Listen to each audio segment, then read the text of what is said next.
Life में जो changes आए उसके बारे में बताना चाहूँगा कि जब मैं इंजीनियरिंग में था, मेरा फर्स्ट सेम में बैक लग गया, सेकंड सेम में भी बैक लग गया एक सब्जेक्ट में। क्योंकि मैं अपने किसी फैमिली वाले के साथ रहता था, तो उन्होंने मतलब ऐसा होता है ना, कभी कभी कुछ बोल देते हैं तो आपके लिए प्लस हो जाता है। तो वो ये बोलने लगे कि इंजीनियरिंग कंप्लीट नहीं कर पाएगा ऐसा करके। फिर मैंने अपने ऊपर डिसाइड किया कि नहीं, मुझे करके दिखाना है। और थर्ड सेमेस्टर में मैं कॉलेज में थर्ड आ गया। वो मेरी लाइफ का सबसे चेंजिंग मोमेंट था। बैक लगने के बाद कॉलेज में थर्ड आना, और हर साल मेरा जो परसेंट इंजीनियरिंग का फिर वो बढ़ते चला गया। मैं 79% के साथ एग्रीगेट में फिर मैंने इंजीनियरिंग कंप्लीट किए। और मेरा पढ़ते पढ़ते मेरा गेट में भी क्वालिफिकेशन हो गया था, लेकिन उतना अच्छा रैंक नहीं आया था कि मुझे पीएसयू का जॉब मिल सके। मैंने इसके साथ मेडिसी, उस समय हमारे टाइम में इंजीनियरिंग का बहुत स्कोप था, तो मेडिसी में तैयारी करने गया। एक साल वहाँ तैयारी किया, और मेरा ही हम लोग 2-3 फ्रेंड गए थे, तो वो छोड़ के मुखर्जी नगर चला गया। मैं भी उनके साथ मुखर्जी नगर में रहने लगा, लेकिन चूंकि उस समय मैं इंजीनियरिंग का ही तैयारी कर रहा था। अचानक छोड़ना मुश्किल होता है टेक्निकल बैकग्राउंड से नॉन टेक्निकल में जाना। लेकिन जब मैं मुखर्जी नगर में गया तब मुझे समझ में आया कि यूपीएससी और जो स्टेट पीएससी होते हैं उसका कितना वैल्यू है। और वहाँ से पढ़ने के बाद फिर चूंकि फाइनेंशियल स्टेबिलिटी का प्रॉब्लम रहता है, घर वाले आपको ज़्यादा टाइम नहीं दे पाते हैं, तो फिर मैंने दूसरा ऑप्शन देखा और मैं पॉलिटेक्निक कॉलेज में उस समय परसेंट के बेस में पढ़ाने का मौका मिलता था, तो एडहॉक में वहाँ पे पढ़ाने लग गया।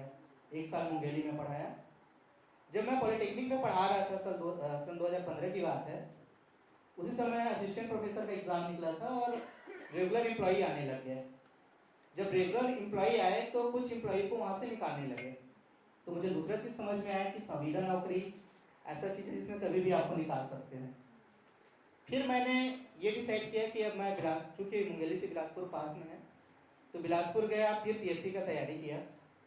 और सबके साथ होता है कि आपको अचानक सफलता नहीं मिलती है, आपको मेहनत करना पड़ता है, आपको टाइम देना पड़ता है। पहले अटेम्प्ट में मेरे साथ भी ऐसे हुआ, क्योंकि उस समय सीसेट का था, हम लोग मैथ्स वाले थे।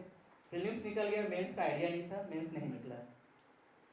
सेकंड अटेम्प्ट में क्या हुआ, मेरे साथ वही हुआ कि फिर से एडीआई और मेंस एग्जाम था। मैंने पहले एडीआई को देखा, फिर मेंस का तैयारी किया, लेकिन उस समय मेंस तो निकल गया, इंटरव्यू कॉलिंग भी आई, लेकिन 276 रैंक आया मेरा, और उस समय मुझे सिलेक्शन नहीं हुआ। वो दिन था जब रिजल्ट आया, क्योंकि जब आप इंटरव्यू में जाते हैं, प्री निकालते हैं, मेंस निकालते हैं, जब आप इंटरव्यू में जाते हैं तो आपकी अपेक्षाएं बढ़ने लग जाती है। आपको लगने लगता है कि मैं अधिकारी हूँ, क्योंकि आपसे वैसे सवाल पूछे जाते हैं इंटरव्यू में। आप वैसा तैयारी करने लग जाते हैं कि आप डिप्टी कलेक्टर होंगे तो क्या करेंगे, आप डिप्टी एसपी होंगे तो क्या करेंगे, प्रशासन क्या है, इस टाइप से। तो धीरे धीरे इंटरेस्ट आपकी बढ़ने लग जाती है। और जब मैं इंटरव्यू में सेलेक्ट हुआ तो मैंने उस दिन डिसाइड किया, घर से फ़ोन आया था, अपने मम्मी को मैंने बताया कि मम्मी देखना, अगले साल मैं पोस्ट जरूर लूँगा करके।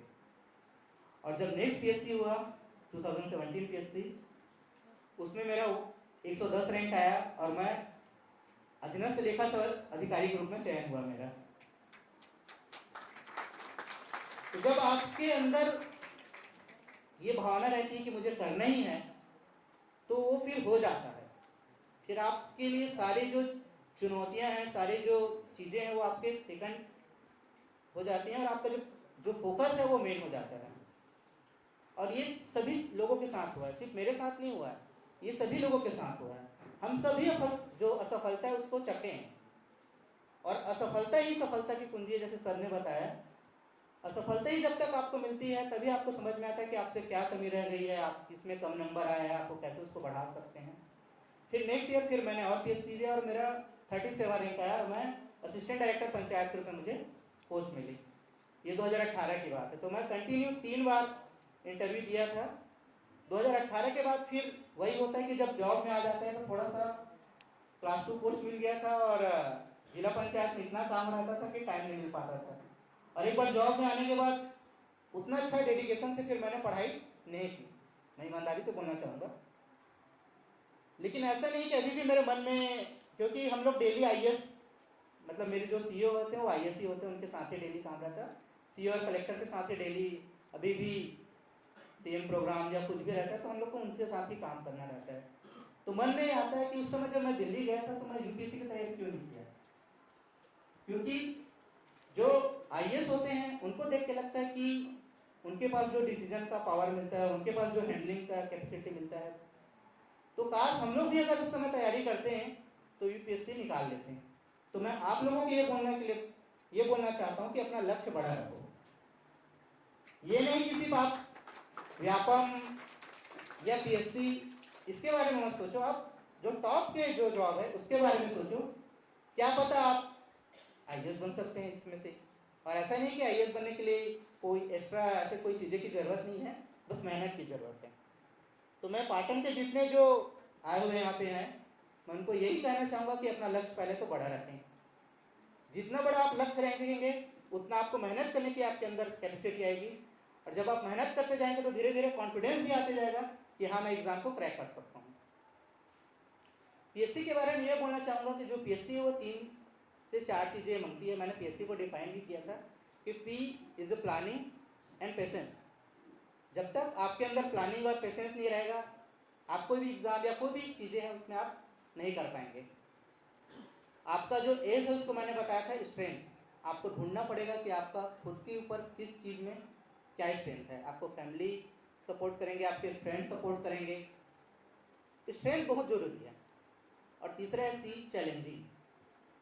आपको चैलेंज आते रहेंगे, लाइफ में बहुत सारे चैलेंज आते रहेंगे, फैमिली में चैलेंजेस आते रहेंगे, पढ़ते पढ़ते चैलेंजेस आते रहेंगे, लेकिन आपको उनसे आगे निकलना है। जब आप इन सभी चीज़ों को जब कर पाएंगे तभी आप सेलेक्ट हो पाएंगे। और मैं चाहता हूं कि आप, जैसे मैंने पाटन से सेलेक्ट किया, उस समय मैं पीएससी का पहला स्टूडेंट, मतलब पीएससी सिलेक्शन मेरा पहला था यहाँ पे पाटन क्षेत्र में। तो इसी प्रकार अब धीरे धीरे हमारे पाटन क्षेत्र से बहुत सारे लोग पीएससी सेलेक्ट हो रहे हैं, और मैं मुझे इस बात की बहुत खुशी है कि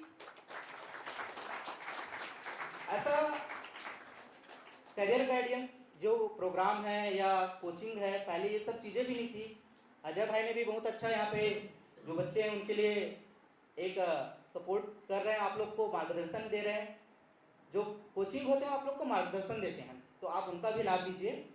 और ज़्यादा से ज़्यादा आप न केवल पीएससी बल्कि अन्य जो एग्ज़ाम है उसमें सेलेक्ट हो, यही हम सभी की शुभकामनाएं आप लोगों के लिए। आप अच्छे से मेहनत करें, अपने घर का नाम रोशन करें, अपने परिवार का नाम रोशन करें, अपने क्षेत्र का नाम रोशन करें, अपने स्टेट का नाम रोशन करें और अपने देश का नाम रोशन करें। धन्यवाद। हेलो, आज इस कार्यक्रम को संपन्न कराने में जो महत्व भाई थोड़ा मिस हो गया पाटन से आप भी सामने आ जाइए।